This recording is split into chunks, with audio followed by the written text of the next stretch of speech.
Hey everybody, Kit Cummings. Welcome to the Power of Peace podcast. I'm so glad you stopped by. This is our #1 episode. And in our podcast, we're going to be talking about something that is becoming more and more elusive in today's world.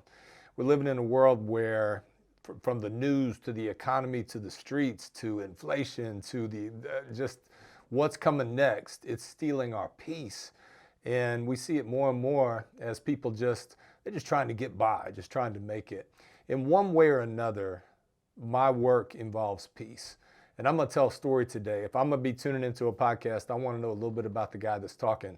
And so I'm going to give you some background into my story. But in my career, I get to work in schools, and that's a lot of my prevention programs. So I work with kids, and usually it's the kids that are having a hard time. And so I work in alternative schools. And in one way or another, I'm working with kids that either we're afraid of or mad at. And there's not a lot of programs going on out there for our young people that are trying to find and make their way through a world that even the grown folks are having a hard time with. Imagine if you and I are trying to figure out how to manage the noise in the head with all the news that we're being bombarded with. Imagine being 15 years old and trying to figure out who are you and where do you belong. So that's a part of my work that I treasure. I get to work with young people, and really I spend more time with young people than I do grown folks. In a lot of ways, it keeps me young, but I'm also, I want to become an expert in this young generation because good or bad, positive or negative, they are the future. They're going to be leading us in 20 years. That'll keep you up at night. And so my work in the schools, we're going to be talking a lot about that in this podcast. I'll be having guests on that are educators, that are thought leaders, that are people out there in the field of education and trying to shape the hearts and the minds of our young people. We're going to have some wonderful guests around that. I also get to work with juvenile courts and under an accountability court, which is called Rising. Very excited about this part of my work. And so, not just working with kids that are in school that might be getting caught up in some things. It might not always be crime and violence. Sometimes it is. It might not be gangs. It could be just certain learning disabilities, things that are getting kids off track. Mainstream school is not working for them. And so we're trying to catch them before trouble finds them. But once they do find trouble in the juvenile courts, maybe they've gotten charges, they've gotten a case. I work with kids that have caught felonies that are under court supervision, and we try to give them the tools and the resources to be able to rebuild their lives and straighten out some things before they make that big mistake. And our program is a second chance program. I love working with knuckleheads, and so that's a big part of my work too. Again, juveniles, young folks, but I also get to work with the Department of Juvenile Justice in my home state of Georgia. Have a really, really cool relationship with the commissioner, Commissioner Tyrone Oliver. He's a guy that I want to have on the show. He's the top cop in the state when it comes to juvenile facilities. I contracted with the DJJ about 1.5 years ago, and right now I do work pretty much weekly in Georgia's toughest juvenile facility. And these are 16 to 20-year-old violent felons, a lot of whom are gang affiliated. And interestingly, the juvenile prison I'm working at right now, predominantly Bloods. And so it's one gang that kind of runs the prison, then you have some rivals in the place. It makes for a very colorful time. And it's the highlight of my week on Wednesdays when I drive down to that juvenile prison.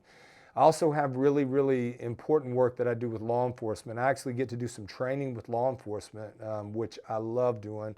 I did my thing for a long time without the support of elected officials in law enforcement. I had to earn the right, to be able to work with them. So now it's all hand in hand.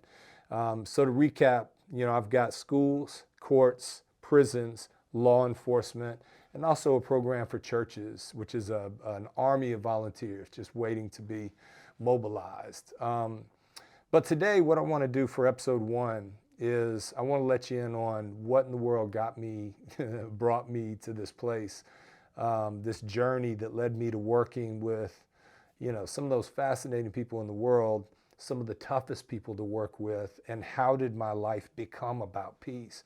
I believe it was something that I needed to find, for myself. If you ever heard of the archetype, the wounded healer, that is me.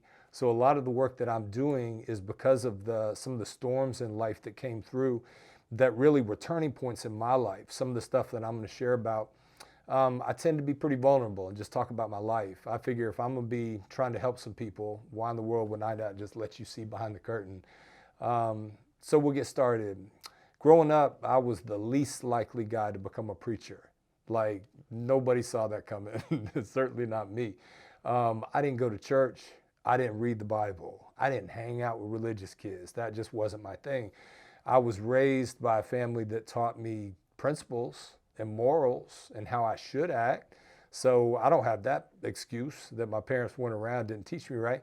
I just didn't choose right very often. All right. So I was a kid that, I wouldn't say Eddie Haskell. For those that have been around for a long, long time, remember Leave It to Beaver? You know, that thing. Nah, you're going to be dating yourself if you remember that thing. But Eddie Haskell was like this one. He was one way around the grown folks, and he was a whole nother way around the young folks. That was me. I was a talented kid that was trying to prove himself and felt the weight of the world on top of me. Addiction runs in my family line. And today we have an epidemic, a rising epidemic of addiction in our nation. And it can be the typical alcohol, drugs, whether it be cocaine, heroin, meth, the things we're seeing on the street, the opioid crisis. It can be that. It can be prescription meds.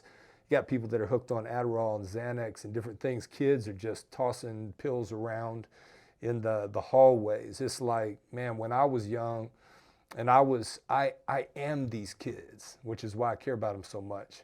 But I was a young man trying to make sense of a world that didn't make sense to me. My dad, God bless him, may rest in peace. He was a practicing alcoholic till the day that he passed. And he died when I was in college of the disease. And so I come by it honest. But those of us and the people that are watching or listening to this that come from a family, you know, where addiction is a part of the story, there's some common denominators. I mean, it makes for a kind of an insecure, unstable household environment. You're like wondering, you know, what's going to happen tonight? Is he going to be happy tonight? Is he going to get angry tonight? The next day, just pretend like nothing happened, fly under the radar, try to stay out of trouble. That was me. But at the same time, I was a good athlete. School came easy to me. Socially, I did well, you know, hung with the popular kids, whatever. But deep down, man, and those, again, that struggle with addiction, they'll understand what this means when I say I was always trying to get out of right here, right now. You know, anything that could take me to another place, that's where I wanted to be. Uncomfortable in my own skin, which is a common trait of alcoholics, but also the adult children of alcoholics, people that were raised in these type of families. God bless families. It's 23 million families in America are dealing with addiction, and that's just that we know about. And that was my story. The first time I ever drank, I think I was either 12 or 13 years old, and went over to a friend's house. His parents went out. We got into the liquor cabinet. And I remember the first taste of alcohol. I remember like it was yesterday. I was 12. I'm 58. The warmth when it went down, and immediately, and those of us that are like me, I was already thinking about when's the next time I can do this again. And those that get caught up in the addiction cycle, they say that we're always chasing that first high. And I believe that to be true. And that's why you're always trying to get higher and higher and higher and higher. And eventually you just can't get there, and it gets unsustainable. Well, I was at that point, you know, 14, 15, 16, 17, trying to be an athlete, trying to be a student, trying to be a good kid, but dealing with these demons inside. And I was developing a problem pretty early. When it came to my drinking and drugging. I was the kid that would do whatever you wanted me to do. Just push me in the wrong, dare me to do something. Yeah, I'm your Huckleberry. We can do that. And I gathered around me a group of like-minded individuals. So me and my crew, I say crew, you know, we're just a bunch of knuckleheads. We just got into trouble. And we, you know, the kids I work with, most of the time I say, you know, except maybe some of the gang kids down at the juvenile prison. But I say there ain't no way you've done more than I've done. I mean, I am the knucklehead, the recovering knucklehead that now loves these kids. And so, you know, by the time I'm 17, 18, 19, I get into a world, I'm lost in college. I'm crashing cars, I'm starting to get arrested, but still doing good in school. You know, I mean, I kind of handle my business, but my life is starting to slide. Major turning point in my life. I get a phone call, and my dad is dead. And my sister on the other line. And, well, how did he die? And I don't know, it's kind of, maybe it was like an overdose, maybe it was a suicide, we're not sure. It messed me up. Me and my dad had a complicated relationship. In this podcast, I want to talk about relationships. I mean, if we're going to be talking about finding peace, it starts with finding peace with me. I mean, making peace with myself, so that, I can't give away what I don't have. And my whole world is about bringing peace to the young minds I work with so that we can have peace in our schools, because hating and bullying is at an all-time high. I mean, these kids are making an art form out of bullying. With social media, good Lord, we've got kids being driven to suicide and self-harm because of the way our kids are really following the lead that we taught them, in this world. And so it was my life. I didn't have peace. And I think that's why, I do what I do today. But man, that phone call changed my life. And I went 21, 22, 23, I went kind of dark into it. And, all of us say, I ain't gonna be like my old man. And sure enough, man, I was well on my way. My dad died at 52. There's so many things that I haven't gotten to do with him, so many things that were unsaid, so many things I didn't get to apologize for, say I forgive you for. We had a very complicated, contentious relationship. And so that's been hard. 35 years or however long since he's been gone, I've been trying to reconcile and mend and heal that broken relationship, because I want to find peace inside of me. Like I said, I can't give you what I don't have. And so that's a huge part of my story. But now all of a sudden, I said, least likely guy to become a preacher. I believe this, and this is a big part of my work. I believe that when a soul comes into the world, wrapped in flesh, there's a dominant gift that our Creator attached to that soul. It's meant to be given to the world. I think the meaning of life is to figure out what that unique gift is. And the purpose of life is to give it away, because the world needs my gift. Well, I'm walking around, with this hidden gift. I didn't know what it was. I was good socially. I can talk a little bit. I was good at making friends. Man, I'm life of the party kind of guy. But all of a sudden, man, it was the perfect storm. And at 25, I'm sick and tired. And I'm done. I don't have anything left. And I just kind of decided I was going to go get in shape, start playing basketball again. Met a guy that changed my life. Today, you're going to meet a lot of people. You're going to bump into people. You're going to reconnect with people. You're going to find people on Facebook you haven't seen in a long time. Every now and then, somebody's going to come into your life, and they were sent with a purpose, and that was what it was. This was my time. And so I was looking to change. I'd already decided I want to stop drinking. And this guy was like, he had a shine to him, man. I mean, we playing basketball, and most of us, we're just pagans. We're just out there cussing and sweating and doing what we do. And there's this guy, man, that's the only way I can describe it. He had like a shine to him, but he was a good athlete, but he was clean. He wasn't cussing or anything. And so he would always remember my name. And I went and I saw him out one day, and I said, man, what is your deal? Like, what do you do? And he said, I'm a minister. And I said, really? I ain't never seen one like you. And the rest was history, man. I went to his church. He started studying the Bible with me. Finally, he got me up on a stage, and I'd never been on one. And when I stood up and began to preach, I didn't know what preaching was. When I began to speak, people paid attention. And there was like this relationship, this connection that was built with the audience. And I'm telling you, it was intoxicating. It was like I found what I was supposed to do. They responded. It fueled me. I couldn't wait to do it again. I'd never felt anything like that. Maybe basketball. That was about it. And so, man, that set a trajectory, boom, like that for me. And I was good at what I did. My churches got bigger. They gave me bigger churches. I started overseeing other churches. By the time I was in my mid-30s, I was in charge of about 5,000 people. And it was heavy. And somewhere along the line, that calling, it became a career. And see, those of us that set out to do that thing, it's not supposed to be a career. And you don't really have a plan B. And so what do you do when your dreams come true and you get what you want? I found my gift. I gave it to the world. I built a life. I had a large congregation. I was respected. People admired me. I felt good at what I did. We had security. I didn't owe anybody hardly nothing. I didn't have a lot of problems with money. Didn't have too much. Didn't have too little. Had a couple beautiful little kids, a marriage, everything going straight. And I hit 40. and the wheels started shaking. And honestly, I started getting thirsty. There was something that was missing, man. And it was that old me that I thought was gone. All those years I've been preaching, that joker was doing push-ups in the parking lot, waiting on me to get back out there.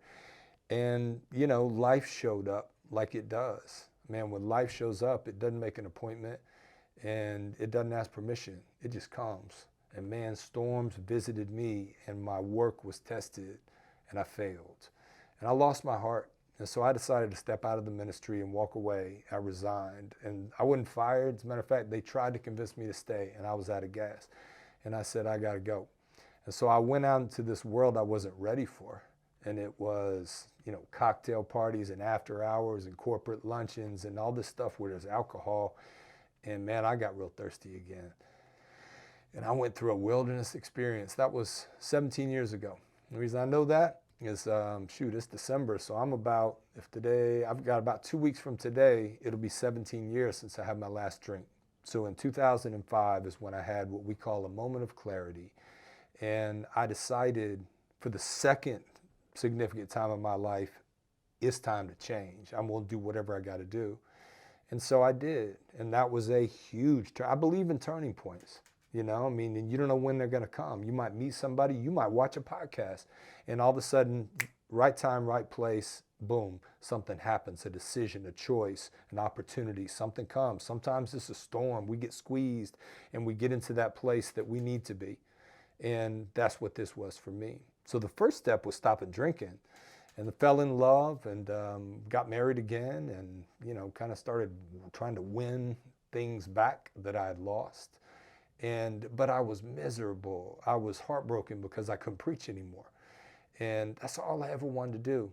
And I had squandered it. What do I do now? It's not like there was, people, want ads, looking for a drunken fallen preacher. It's like I figured I was disqualified. And so I didn't know what I was going to do. So I hustled. I got into mortgage banking for a minute. Do I look like a mortgage banker? I didn't look like this then, no. I did a little real estate, did some insurance, just doing whatever I had to do, hustling to try to support my family. But what do you do when you had the job of your dreams and now you can't do it anymore? It was like that. And now I don't have my best friend, which is alcohol. He's gone. And so I just was longing. How do I do this? And so I decided, I had sworn off churches. I wouldn't try and go back to church. At the time I felt like, man, that's where you get judged and gossiped about and slandered. Now, right or wrong, that's just how I felt. I was mad at them. I was mad at God. I was mad at me. That was just, it was where I was. Coming out of it, man, I was beaten into a state of reasonableness. And I'm like, man, I hope you're not done with me yet. And I prayed a prayer that changed my life. And it was pretty much this. I said, if you ever let me preach the word again, I'll go to the ones nobody else wants to go to. I said, the harassed and helpless. And I named them. I said, the hungry, the thirsty, the naked, the stranger, the sick, and the prisoner. Jesus called these the least of these, those that are at the bottom of the rung. I said, I'll go to them. And I don't even know what made me pray that, but I prayed it. And then time went by. Sometimes we pray desperate prayers and then we sit around wondering why God didn't answer. I believe he answered on that day, but it took me 3 years to get ready, for him to deliver. And he did. And he called me to that promise. Now today, I work with all kinds of people. If I'm asked to preach, which I am frequently, I preach. I preach in the church. But I also have beautiful relationship with Muslim brothers in prisons across the country.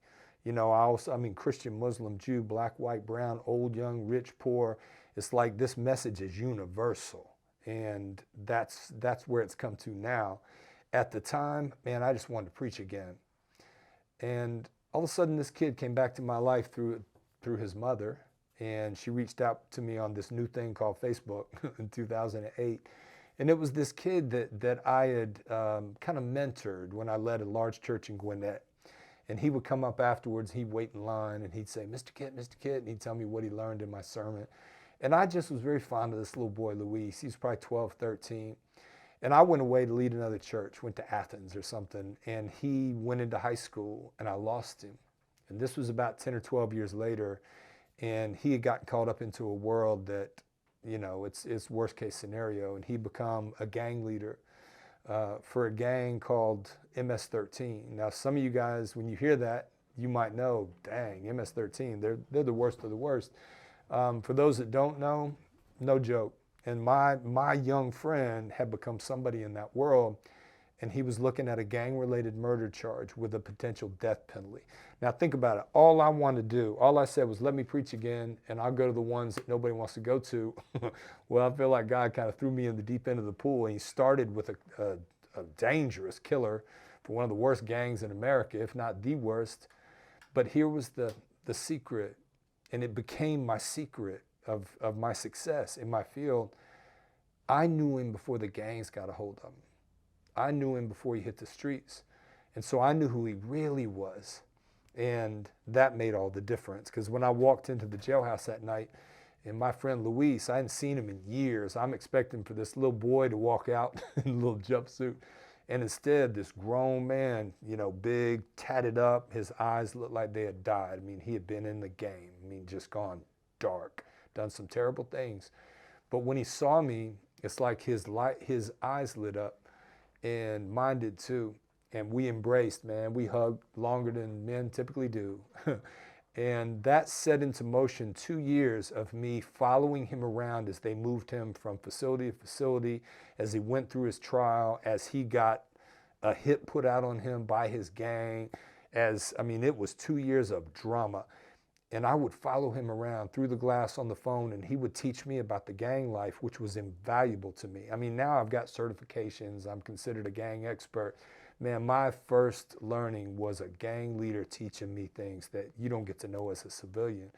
And I was teaching him about God and about how to bring his life back together. And together, we saved one another. He gave me a purpose back. I gave him one. He's about 4 years from coming home. He ended up getting 20. I testified at his trial, federal courthouse. It was a big deal. And so I'm waiting on Luis to come home. But what he did is he started this thing inside of me to where I was so ready. Right at the right time in 2009, I was invited to go to the worst prison in the state of Georgia. And that's where the miracle happened for me. There's no way I could have designed this story, that you're going to hear about in this season of 8 episodes of this podcast, because that one decision to go ahead and take me where you want me to go, and to go and help those that nobody else wanted to help, I think it was me. I mean, I needed it. I mean, I felt like, man, they need me to come and help them. But we developed kind of like this symbiotic relationship where, man, I wasn't trying to go to church. I was filled with shame. I was beating myself up for the mistakes I'd made. I needed a safe place to be able to kind of exercise some of the demons, and just deal with my shame. And they became my safe place, which is kind of funny when I say it now, because these are dangerous maximum security prisons with real convicts. I'm talking about prison gangs. And they became my church. And I don't say that in a religious sense. I mean, I go in there and just share my heart, my dreams, my heartaches. I would cry with them. I would tell them about my biggest failures, and they laughed. I mean, think about it. Most of the dudes in there, they would love to trade problems with me. And that gave me perspective. It helped me find my gratitude. It helped me quit taking myself so seriously. They helped me forgive myself. They taught me some things that I couldn't learn in seminary. They taught me about what respect is and loyalty is, man, what your word means, things you wouldn't think you would learn from gangsters in maximum security prisons. But that's what happened for me. I was in school again. And that set into motion what this whole thing is going to be about. Georgia became prisons in Michigan, which became prisons in Ohio. Then I took it to Kansas and Nebraska, out to California, down into Tijuana. Did prisons in South Africa and Ukraine, in Honduras, and a lot of work in Mexico, in prisons across the country. It took me to over 100 prisons, jails, and detention centers, 40 states, 4 continents. I mean, the incarcerated became my passion, and I couldn't get enough. And I was trying to figure out, how in the world do I create a living around this? And so I started writing books, and that was something I never thought I would do. I've written 6. I'm working on my 7th. We've got this podcast right now. We're signed a film deal, And so we're going to create this story into a narrative, into a dramatic narrative, limited series, all these things that I never would have dreamed of. All I wanted to do was go see my friend Luis, who was in trouble. And in that, I found my purpose in life. Now, man, I love what I do so much, you'd have to kill me to stop me. So somewhere along the way, the adult facilities, and I was getting real deep into the gang life as far as, not into the gang life, but, hanging with gangsters. It started to change everything about me. I mean, they became my story. The reason I'm covered with the ink is because it's my story. I mean, you can find yourself in my story. And man, I was on the road and it was just this whirlwind as I was caught up in this thing. And it was in Ohio. Well, first we took it to Michigan and we saw phenomenal results in the toughest prison in Michigan. And we saw a 50% decline in violence over a 2-year period of time as 1,500 men went through this program I developed, which bring rival prison gangs together 40 days at a time and teaches them how to work together to create better time and really have the things they want. It is pretty stinking simple, but it was radical. And so we got our roots down in Michigan, and so then Ohio heard about it, and I took it over there. And we saw similar results there, powerful things as these men who don't do programs were stepping up saying, man, this is something I want to do. I mean, one prison, 1,200 men, they put out the word, the Power of Peace Project was coming. We had 700 men sign up. I can't do 700 men. It was overwhelming. We had guys that had been down 20, 30 years said, I've done every program the state gives and I've never seen anything like this. Because it was a program meant for real men who were trying to make real change. And it was dangerous in a way. And it just spread. As I began to wrap, the way the youth came into the picture was in Tijuana, Mexico. In 2016, I went to Tijuana probably 40 times. I'd go out to San Diego, stay with a partner of mine out there. We go into the Wild Wild West, Tijuana, homicide capital of the world. Over 2,500 homicides a year in a city of 1.7 million. That's crazy. I mean, it's like it's just cartel war down there. And I got a chance to do a prison in Tijuana. And I thought, man, well, I know it works in America. I know it works with the youth and with the adult prisoners, but in a Mexican prison, and not just any Mexican prison, this is one of the toughest ones in the country, and which is probably the toughest prisons in the world. And I got to work in a Mexican prison and do one of my programs. We translated one of my books into Spanish called 40 Days of Peace. And it changed my life. That got me in position to meet some young men that are doing extraordinary things. I started working with student athletes down in Tijuana and this amazing organization called Letic Sports. And they're taking kids off the streets, away from the cartels, and not just making them into incredible soccer players, but raising up young men and women and saving lives. That gave me what became kind of a flagship for me in my work. And I wrote a book called Protect the Dream. And this one is really what was the game changer for me. Because in one way or another, I do that program in all of, whether it's with the schools, the courts, the prisons, free world, working with gangs, streets. And it's something like this. The bigger the dream, the stronger the pull. And what I was lacking in my life when I was doing my worst was I didn't have a dream anymore, man. I'd lost it. I'd squandered it. I'd lost my heart. And when a man or a woman doesn't have a dream, man, something to get up for, something to stay up late, something to sweat, bleed, cry for, something to pray for. Man, life doesn't make sense. And then anything bright and shiny gets your attention. And like me, when I get bored, I get stupid.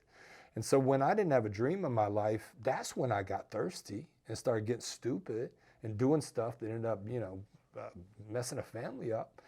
And so when my dream came back to life, now it was like, man, I had something to chase. I mean, I was chasing something bigger than myself. And then I just figured out, man, if I've got this big dream that's got this attractive pull to it, now the game is try to deal with the things that might threaten my dream. And this became the foundation of my program that I do with the kids, whether it be in the schools, the courts, the prisons, is help them learn how to dream and then teach them how to protect the things that they value. And so, I feel like we're on the verge of some major shifts in corrections in the state of Georgia. Man, I just can't say enough about Commissioner Tyrone Oliver. We are friends, brothers, and now partners in this thing. And I hope it's okay that I'm saying that. I mean, I feel like he is a chosen man for just this time, and that Georgia is getting ready to do some radical things. I mean, progressive things like reward over punishment kind of things. Correctional system in America, and we're going to be talking about this in the weeks to come. We've got 4% of the world's population, and we lock up over 25% of the world's incarcerated. That's crazy. America has made prison big business, bigger than any. I mean, you talk about China, Iran, North Korea, shoot, ain't got nothing. I mean, we have made prison big business. We're building as many prisons as schools. For the first time in our country, the population average age is 25. And so inmates are getting younger and younger, building more prisons, and young people going in with nonviolent charges coming out violent because they have to, and everything that we see coming from it. So we're instituting a reward over punishment, agreements over rules, and then once they start to earn some of the things back they've lost, we teach them to protect them, and it's flat working. And so I'm really, really excited. I hope that you'll come back and see us.